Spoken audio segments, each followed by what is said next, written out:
Maayong adlaw na usab din ha kaninyo mga farmers. Ako na sab nga ipalantaw din sa inyo mga farmers kini ako ang gibuhat nga pagtulid no nining ato ang coil spring sa motorsiklo mga farmers na ingon ani lang ang pamaagi sa pagtulid sa coil spring mga farmers no bira-birahon lang na siya no.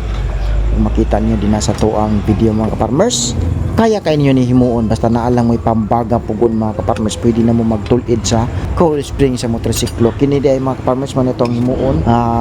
preparasyon para sa pagdukdok no, preparasyon para sa selector knife mga farmers no, magdukdok ta og selector knife after ani pagkatulid mga farmers maghimo ta og selector knife. Ug kung nakabantay mo mga farmers ako ang pungan sa ko ang martilyo ang atuang pangtulid mga farmers no kanang gibutang ipatong sa ibabaw mga farmers kay maibot ang ako ang landasan mga farmers kay wa na gyud ni siya naghawid no, igo na lang siya nagtungtong, wa na ni siya nalubong kinabuak ang iyang pundasyon mga farmers kanang kahoy ang gitungtungan anako ang landasan kanang dukdukan nga bakal solid mga farmers mo na siya ang landasan so wala na siya naghawid no, igo na lang siya nagtungtong mo na nga ako siyang pugnan sa kuang martilyo o maso inagkuan mga farmers nagbira kay maibot lagi ang landasan tanawa mga farmers nagkango-kango siya so kaibot to na ginagamay na lang ang paabot na mga farmers no, so gamiton pa magud namo mo na nga dili pa namo na siya ma-repair dayon kay gamitunon pa gid siya mga farmers no, mo pahit pa man pud siya di pa man pud siya maibot so amo lang gyud siyang wat-watan hantod nga maibot pero amo lagi pud gipugnan pero di pud maibot kay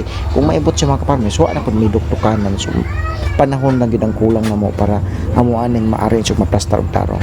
Og nga mao ni siya mga farmers ang ato ang coil spring ang gipangtulid no, kung makita niyo mga farmers tag-out na gid siya no, gani mga farmers kanang isa ka coil spring sa motorsiklo sa ihang atras mga farmers kanang isa ka buok giputol na nako na gitunga nako na nay uban mga farmers ako pong gitulo og putol so tag-as lang gihapon sa mga farmers no.